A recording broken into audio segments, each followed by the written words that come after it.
IAS level notes में आपका हार्दिक स्वागत। यूपीएससी सीएस इन हिंदी। और आज हमारा जो टॉपिक है जिसका नाम है जिला प्रशासन।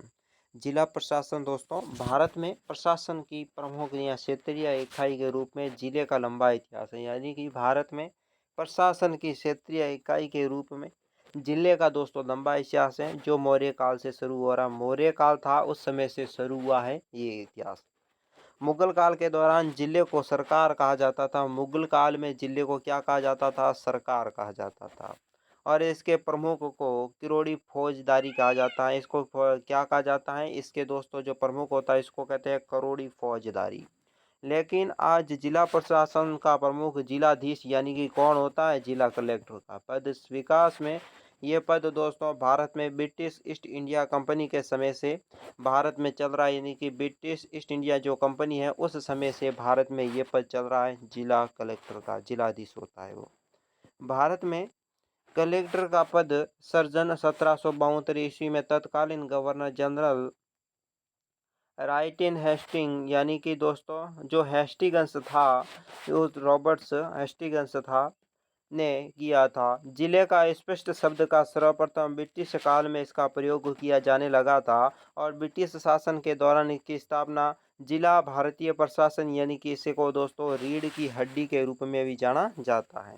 संविधान में जिले शब्द का अनुच्छेद दोस्तों 273 और 33 है। 233 में जिला न्यायाधीशों की नियुक्ति के संबंधित हैं, जो भारत में जिले शब्द का स्पष्ट अर्थ वहीं पर मिलेगा के प्रश्नों का प्रयोग किया गया है 233 अनुच्छेद में। जिला प्रशासन में जिला कलेक्टर का पद अत्यंत महत्वपूर्ण होता है। जिला कलेक्टर का पद है बहुत अत्यंत महत्वपूर्ण है। जिला कलेक्टर भारतीय प्रशासनिक सेवाएं ने आईएएस का अधिकारी होता है और जिला स्तर पर जिला कलेक्टर राज्य स्तर पर दोस्तों आंख कान और हाथ के रूप में कार्य करते हैं। केंद्र सरकार की अनुमति के बिना इसके पद की विभक्ति दोस्तों नहीं की जा सकती। इसके साथ ही कलेक्टर अपने उत्तरदायित्व का निर्वाह 4 रूप में करता है। 4 कौन कौन से रूप है? एक है कलेक्टर जिसे कहते हैं राजस्व संग्राहक, दूसरा जिला अधिकारियों के रूप में, तीसरा जिला मजिस्ट्रेट के रूप में और चौथा विकास अधिकारी के रूप में कलेक्टर हैं वो अपने 4 कार्य करता है। जिले में कानून व्यवस्था बनाए रखना कलेक्टर का जिम्मेदारी है। जिले में पुलिस का मुख्य पुलिस ऑफिसर होता है। पुलिस का मुख्य पुलिस ऑफिसर होता है। कानून व्यवस्था बनाने के लिए कलेक्टर का पद सबसे बड़ी जिम्मेदारी होती है। कमिश्नर प्रश्नोत्तरी में एसपी को कानून व्यवस्था कहा जाता है। एसपी को क्या कहा जाता है? कानून व्यवस्था लागू करने वाला व्यक्ति कहा जाता है एसपी। राजस्थान में जयपुर और जोधपुर में कमिश्नर की व्यवस्था या कमिश्नरेट की व्यवस्था लागू भी की गई। कमिश्नरेट यानी कि एसपी सीएसपी होते हैं, उसके सबसे एसडीएम सबसे ऊपर होता है कमिश्नर। उपखंड अधिकारी को एसडीएम या एसडीओ कहा जाता है। एसडीएम एसडीओ कहा जाता है। ये एक आरएस का पद है, यानी कि एक आरएस का अधिकारी होता है। तहसीलदार यानी कि दोस्तों तहसीलदार तहसील का मुखिया होता है। तहसीलदार किसका का मुखिया होता है? तहसीलदार का मुखिया होता है। तहसीलदार अरबी भाषा का शब्द है जिसका अर्थ होता है, इसका कार्य क्या है? भू राजस्व इकट्ठा करना और भू अभिलेख देना। भू राजस्व इकट्ठा करना, भू अभिलेख देना, ये दोस्तों तहसीलदार का मुख्य कार्य होता है। अब जिला प्रशासन के क्या है उद्देश्य? तो सबसे पहला उद्देश्य आपको कानून और व्यवस्था लागू करना। कानून और व्यवस्था लागू करना इसका प्रमुख कार्य है। दूसरा, सरकार का भू राजस्व एकत्रित करना। सरकार का भू राजस्व एकत्रित करना। जिले की नगरीय और ग्रामीण जनता का कल्याण करना। जिले में नगरीय और ग्रामीण दोनों जनता का कल्याण करना इनका प्रमुख कार्य होता है। जिलाधीश जिलाधीश क्या होता है दोस्तों? जिलाधीश जिला स्तरीय प्रशासन यानी कि प्रधान होता है। जिलाधीश जिला स्तरीय प्रशासन का प्रधान कौन होता है? जिलाधीश यानी जिला कलेक्टर। वो जिले में कानून और व्यवस्था बनाए रखने के साथ साथ विभिन्न प्रकार के कार्य राजस्व मामलों को देखरेख करना।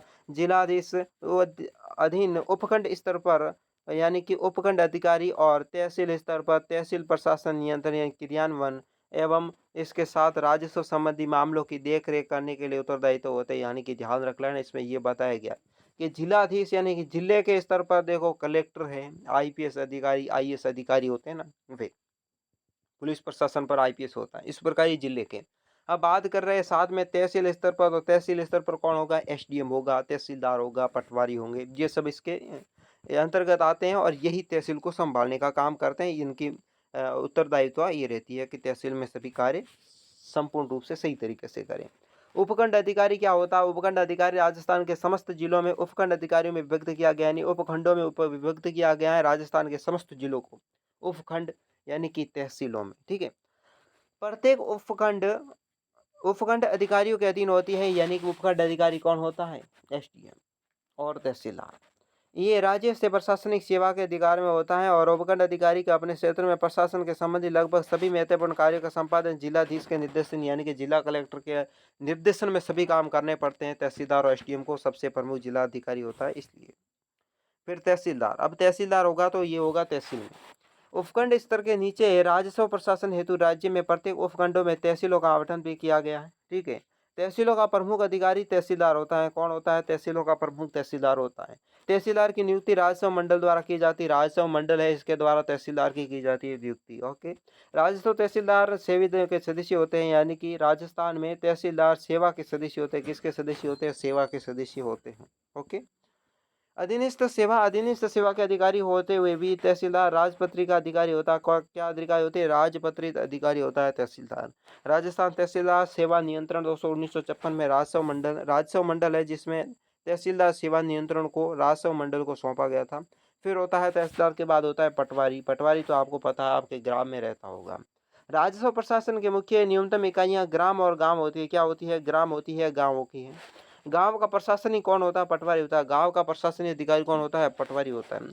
प्रत्येक तहसील विभिन्न पटवारी क्षेत्रों में विभक्त होता है और पटवारी के क्षेत्र में प्रमुख अधिकारी पटवारी होता है। यानी कि दोस्तों पटवार क्षेत्र में सबसे बड़ा अधिकारी कौन होता है? पटवारी होता है।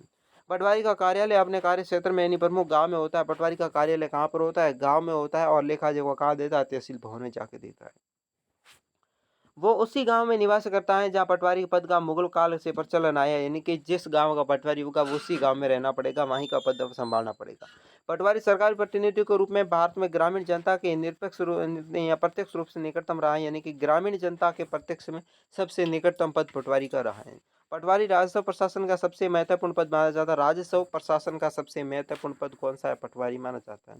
फिर आता है जिला प्रशासन। जिला प्रशासन में कौन आता है? सबसे पहला देखो, पहला आपके लिए दोस्तों शासन सचिवालय का मुख्यालय कौन होता है? शासन सचिवालय व्यक्ति होता है, जो पद होता है उसका दोस्तों मुखिया का पूछा। किसका पूछा? मुखिया कौन होता है? तो इसका सही जवाब होगा कि शासन सचिवालय का मुखिया मुख्य सचिव होता है। कौन होता है? मुख्य सचिव होता है, वो शासन सचिवालय का मुख्य होगा। ओके, जो सामान्यतः भारत में प्रशासनिक सेवा का वरिष्ठ अधिकारी यानी कि मुख्यमंत्री को विश्वास पत्र होता है, यानी विश्वास पात्र मुख्यमंत्री का विश्वास पात्र।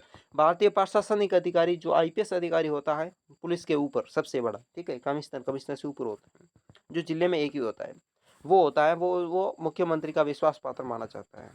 बात करेंगे गुप्त और हर्ष समय जिलाधीशों को किस नाम से जाना जाता है? गुप्त काल और हर्ष ने समय में दोस्तों जिले में जिलाधीश यानी कि जो कलेक्टर का पद होता है उसको किस नाम से पहले जाना जाता था? महाराजा के काल में। तो गुप्त काल और हर्ष के समय में जिले को दोस्तों विषय कहा जाता है। जिले को क्या कहा जाता है? विषय कहा जाता है। और अधिकारी को विषयपति कहा जाता है। अधिकारी को क्या कहा जाता था? विषयपति के नाम से जाना जाता था। जिला प्रशासन के विभिन्न स्तर बताइए। जिला प्रशासन क्षेत्र है, उसके विभिन्न स्तर को बताना है। तो पहला स्तर, 3 स्तर होते हैं। कितने स्तर होंगे? 3 स्तर होंगे। पहला स्तर आपके लिए होगा जिला। इसमें इस स्तर में जिलाधीश यानी कि जिला कलेक्टर होता है। जिला कलेक्टर जिला प्रशासन का पद प्रधान होता है इसमें, जिलाधीश में। ओके, फिर दूसरा आपके होगा उपखंड स्तर पर। उपखंड स्तर पर क्या होगा? इस स्तर में उपखंड अधिकारी यानी कि एचडीओ होता है, ठीक है। तीसरा होगा आपके लिए तहसील का पद, उपखंड अधिकारी एचडीओ, जिसे क्या कहते हैं? एचडीएम। ओके, एचडीओ मतलब एसडीएम, उपखंड अधिकारी। ओके, तहसील स्तर पर ये दोस्तों इसमें प्रमुख होता है तहसीलदार, जो तहसील में बैठता है। और चौथा है जिला प्रशासन के मुख्य उद्देश्य बताइए। आपका चौथा सवाल है जिला प्रशासन है, उसके दोस्तों बताने आपको उद्देश्य। तो उसके दोस्तों पहला उद्देश्य होगा कानून व्यवस्था को बनाए रखना। दूसरा है दोस्तों सरकार का भू राजस्व एकत्रित करना। तीसरा होगा जिले में ग्रामीण और नगरीय जनता का कल्याण करना। ग्रामीण स्तर और दोस्तों नगरीय स्तर में जो जनता है उसका कल्याण करना। और चौथा है दोस्तों समय की परवाह करना, यानी कि समय पर लोकसभा, विधानसभा, स्थानीय निकायों का चुनाव करवाना। समय समय पर लोकसभा, राज्यसभा, विधानसभा है, स्थानीय निकाय है, उसका चुनाव कराना। पांचवा प्रधान होगा उपखंड अधिकारी की भूमिका और कार्य बताइए, यानी कि उपखंड अधिकारी है उसकी दोस्तों क्या भूमिका है, क्या कार्य है, वो बताने, ये आपके लिए सवाल है। तो इसमें दोस्तों उपखंड अधिकारी यानी कि भू राजस्व अधिकारी होता है। राजस्व अधिकारी भू राजस्व अधिकारी को उसके दोस्तों प्रमुख कौन कौन से कार्य हैं, कौन कौन से अधिनियम है। तो उपखंड अधिकारी अपने उपखंड भू राजस्व अधिकारी के रूप में पहला दोस्तों भू अभिलेख को तैयार करना इसका प्रमुख कार्य है। और दोस्तों सरकारी भूमि पर अतिक्रमण रोकना इनका कार्य है। उपखंड में कृषि उत्पादन का आकलन भी करना ये दोस्तों उपखंड अधिकारी यानी भू राजस्व अधिकारी का कार्य होता है। भू राजस्व वसूली के संबंध में दिशा निर्देश करना, अपने उपखंड में भू राजस्व के संबंधी कानूनों का पालन करना, निगरानी करना, ये उपखंड अधिकारी भू राजस्व अधिकारी का कार्य है। फिर दोस्तों राजस्व प्रशासन के निम्न स्तरीय अधिकारी जैसे दोस्तों पटवारी है, कानूनगो है, भूमि का अभिलेख निरीक्षण करना, नियंत्रण करना, इनका निरीक्षण करना प्रमुख कार्य इनका होता है भू राजस्व अधिकारी का। न्याय अधिकारी के रूप में दोस्तों भूमि है, सीमा विवाद, सारागाह, भू अभिलेख, पंजीकरण, भू राजस्व, संपत्ति विभाजन आदि के संबंध में जो भी विवाद होता है ना, वो न्याय अधिकारी के निपटारे के भीतर आता है। उपखंड अधिकारी यानी कि दंड नायक जिसको कहते हैं एसडीएम के रूप में क्षेत्र में शांति व्यवस्था बनाए रखने का कार्य करता है। इसलिए इसे पुलिस थाने और चौकियों, निरीक्षण, फौजी दार प्रशासन के संचालन के धारा 144 से लागू अधिकारी प्राप्त है। यानी कि इसको क्या एसडीएम को क्या प्राप्त है? एसडीएम को धारा 144 के तहत शांति व्यवस्था बनाए रखना, पुलिस थानों पर चौकियों का निरीक्षण करना, फौजी प्रशासन का संचालन करना, धारा 144 के तहत उपखंड अधिकारी एसडीएम काम करता है। प्रशासनिक अधिकारी के रूप में काम करेगा कौन करेगा? गांवों आर्थिक सामाजिक विकास कार्यक्रम संचालन करना दायित्व में उपखंड अधिकारी का काम होता है। किसका काम होगा? उपखंड अधिकारी का काम होगा। तो दोस्तों आज की वीडियो में बस इतना ही। अभी तक आपने मेरे चैनल को सब्सक्राइब नहीं किया तो कर दीजिए, वीडियो को लाइक करें, दोस्तों के साथ शेयर करें और अधिक से अधिक हमारे चैनल को साथ बने रहें, वीडियो देखें और दोस्तों कमेंट बॉक्स में बताएं आपको वीडियो कैसा लगा। और दोस्तों हमारे चैनल को अधिक से अधिक सपोर्ट करने की कोशिश करावें। धन्यवाद।